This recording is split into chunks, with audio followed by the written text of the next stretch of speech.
Decades ago in my 20s, my fiancé Aaron and I bought our first home. Nestled in Pembrokeshire, it was a detached cottage rich with history. The Welsh countryside, with its rolling hills and rugged coastline, promised a tranquil escape from city life. We were smitten, ready to write our story amidst Pembrokeshire's ancient beauty.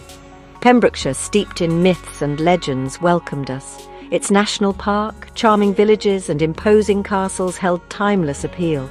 Life moved at a gentler pace here.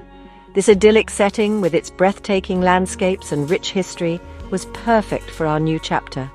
We envisioned transforming the old farmer's cottage into our sanctuary. Though in disrepair, its faded grandeur hinted at a life well lived. Smashed windows gazed out onto the overgrown garden, while the wind whistled through empty rooms. Black mold clung to the walls, lending the air a musty feel. The kitchen, stripped bare, stood as a testament to bygone meals and shared laughter. Yet none of this deterred us. We were determined, armed with youthful enthusiasm and a shared vision. We would breathe life back into this forgotten gem.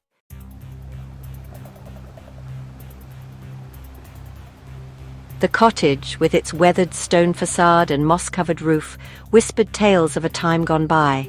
Each creaking floorboard, every worn doorstep, spoke of generations past. It was this tangible connection to history that drew us in. We dreamt of restoring the cottage to its former glory. The prospect of revealing the home's true character filled us with purpose. It wasn't just a renovation project, it was an act of resurrection. As we began clearing debris, we couldn't shake the feeling that we were not alone. A palpable energy permeated the air, sending shivers down our spines. Footsteps echoed from the empty rooms above. Whispers seemed to dance at the edge of our hearing. We dismissed these occurrences as figments of our imagination, yet deep down a seed of unease had been planted.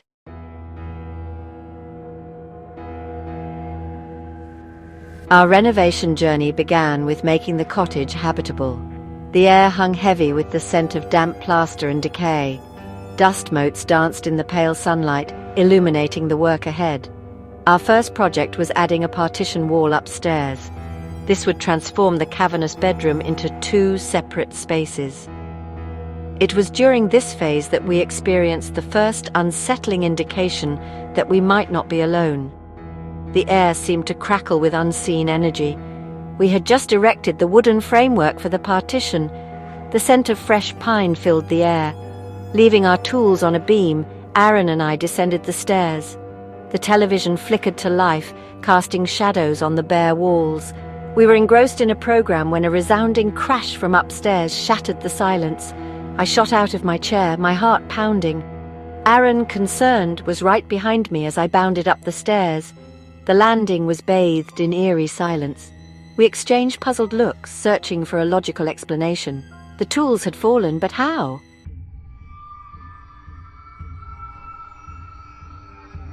Aaron's work often called him back to London, leaving me alone in our remote cottage. Nestled in a wooded valley, our closest neighbour was an ancient church. Its weathered spire seemed to watch over the valley. Evenings at the cottage were tranquil, cloaked in darkness. One night, with Aaron away, I experienced something extraordinary. I was alone, the only sound the wind in the trees. I lay in bed, drifting between wakefulness and sleep, when I was jolted awake by an inexplicable presence. It was a palpable shift in the atmosphere. Beside my bed, bathed in moonlight, stood an elderly woman. Her frail figure seemed to emanate a faint glow. She was dressed in a simple white cotton nightgown, reminiscent of the Victorian era. A matching lace cap adorned her head. Although I couldn't make out her features, I had a distinct impression of long, grey hair. In her hand, she held a candlestick, its flickering flame casting shadows. The candle's light illuminated her face, revealing a wise and benevolent countenance. I was frozen, unable to move or speak.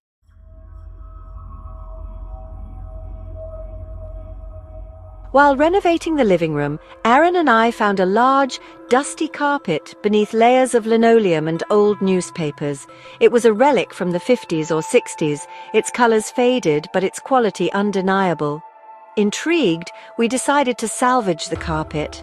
As we lifted it, a musty odour wafted up.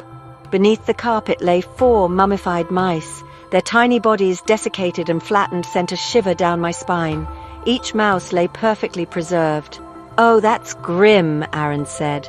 "Maybe there were cats around and the mice panicked and got trapped." We stood for a moment, contemplating the strange demise of the rodents. There were areas along the carpet's edge where the threads were loose and pulled. "Remember that old doormat we threw out?" I asked. "The one with all the deep scratches on the wooden step?" Aaron replied. "Yeah, I remember. Do you think it was a cat? Maybe it was sharpening its claws." It was an unsettling thought, imagining a cat seeking refuge in the abandoned cottage. Its only companions, the unfortunate mice that had met their end beneath the carpet.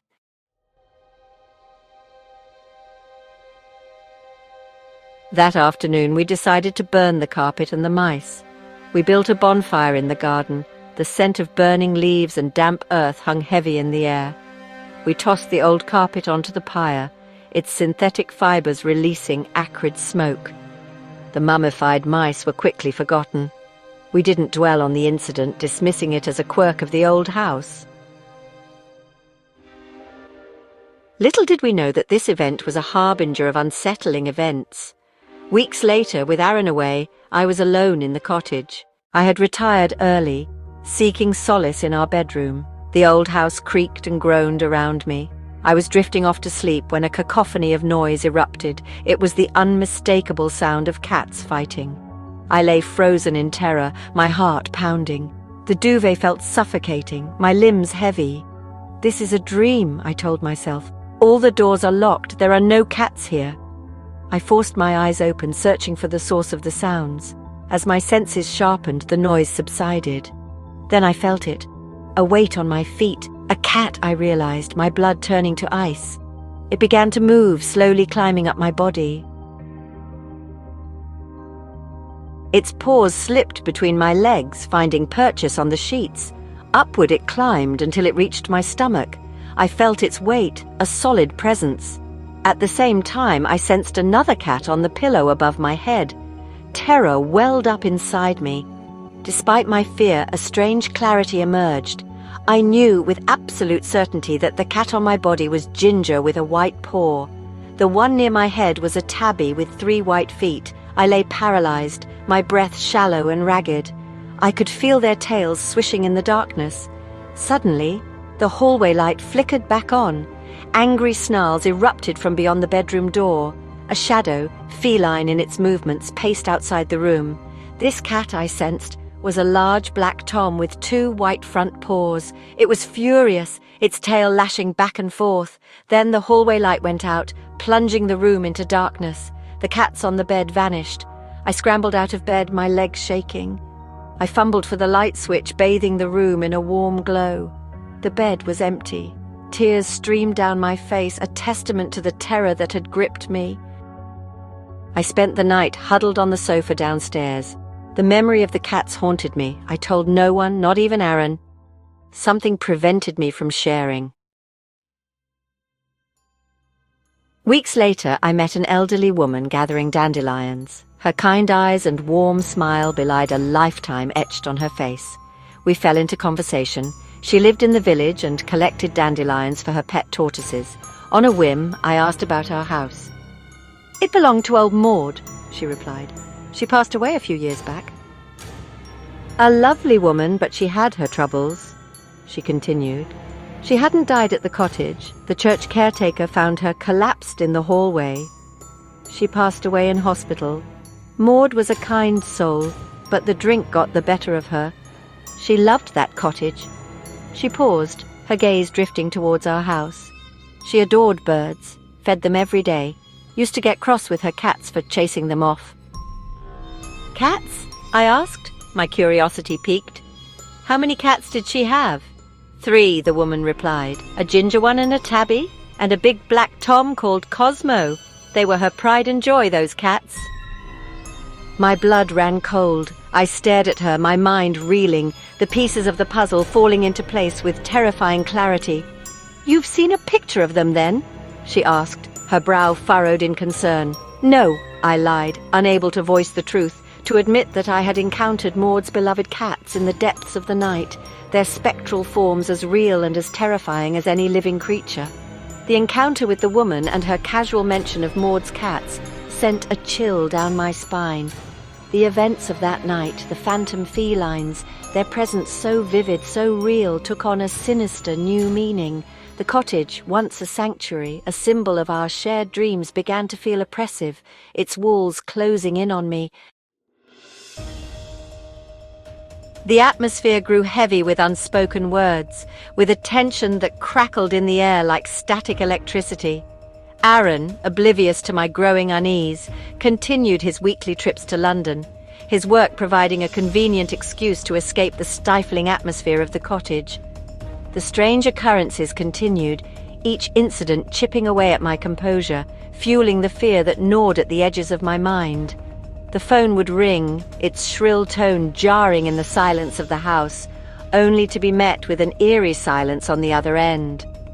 Objects would move inexplicably, their displacement subtle yet undeniable. I felt a constant presence, a feeling of being watched, scrutinized by unseen eyes. The unease that had settled over the cottage intensified. Every creak of the floorboards sent shivers down my spine. My dreams were haunted by spectral felines and an elderly woman in a white nightgown. One night, the silence felt heavier, as if the walls were listening. I switched on the television, not for entertainment, but to fill the thick quiet with something, anything. Its low hum settled into the room. Aaron was upstairs, enjoying a long soak in the bath. I could hear the faint splashing of water. The laughter from the television failed to calm me. Suddenly, someone tried to open the living room door. The handle rattled violently, echoing through the house. A deep, guttural voice boomed from the hallway. "Fuck off!" The word sent a jolt of adrenaline through my veins.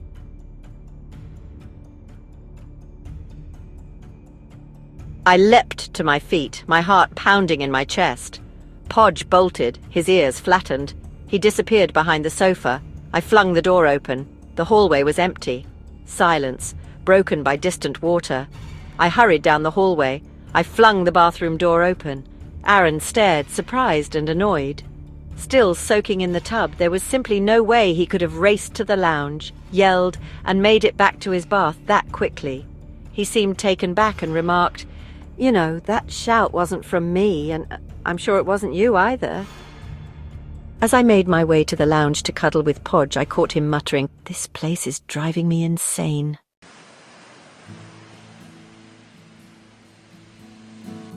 The events of that evening marked a turning point in our time at the cottage. Unpleasant events were occurring every day, and I began to feel increasingly anxious, particularly since my fiancé was frequently away for most of the week. We had added a small balcony upstairs that overlooked the hall. One day, while I was home alone, I made my way down the stairs. I had the eerie sensation that someone was watching my every move from the balcony. I was engulfed by an intense sense of fear that prevented me from exploring my surroundings. I had felt that unsettling experience several times in the garden, as though someone was observing me from an upper window. Once more, I found myself lacking the courage to confront whatever it was. Oddly enough, I started to feel as though there was a man in the house observing me. Even though I had never actually laid eyes on him, I had a vivid image of his appearance. It's difficult to articulate how I knew, but I saw him dressed elegantly in a waistcoat, sporting a small bowler hat on his head. He had a stern demeanour, embodying an authoritarian Victorian style. I spotted him 5 times around the house, and I believe he was the one who swore so fiercely that night. During this period, the home phone would ring, and when it was answered, there would be nothing but silence. The unease morphed into dread. I felt constantly watched, whispers taunting me. One afternoon, while chopping vegetables, I felt an overwhelming presence. I spun around, heart pounding, but there was no one there. The kitchen was empty, bathed in sunlight. I knew something was wrong. The weight of unspoken truths pressed down on me. I became withdrawn, my spirit dimming under the strain of our secret. One sunny afternoon, we visited a nearby tea room. Nestled in a picturesque village, it offered a cozy retreat. As Aaron browsed the menu, I let my gaze wander. My eyes were drawn to framed photographs on the wall, a photograph of our cottage, its facade familiar yet different. A man stood in front, his expression stern. My breath caught in my throat, a cold shiver running down my spine. It was him. The man from the hallway, the owner of the guttural voice that had echoed through our home, filled with rage and despair. There, frozen in time, was the embodiment of the darkness that had seeped into our lives, the source of the unseen terror that haunted my waking hours. "Aaron," I whispered, my voice trembling with a mixture of fear and disbelief. "Look!"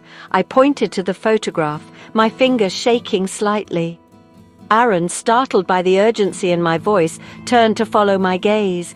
He squinted at the photograph, his brow furrowed in confusion. With an impatient tone, he asked, "What is it, Gemma? What's gotten into you now?" "That man," I said, my voice barely audible above the gentle hum of conversation in the tea room. "The one in the bowler hat. I've seen him. In the house." Aaron scoffed, his eyes hardening with skepticism. "Don't be ridiculous," he snapped. "It's just an old photograph. You're letting your imagination run wild again." His words, dismissive and hurtful, stung like a slap in the face. The realization hit me with the force of a physical blow. The chasm between us, once a hairline fracture, had become an unbridgeable gulf. He didn't believe me. He couldn't see the darkness that had enveloped our lives, the unseen forces that were tearing us apart.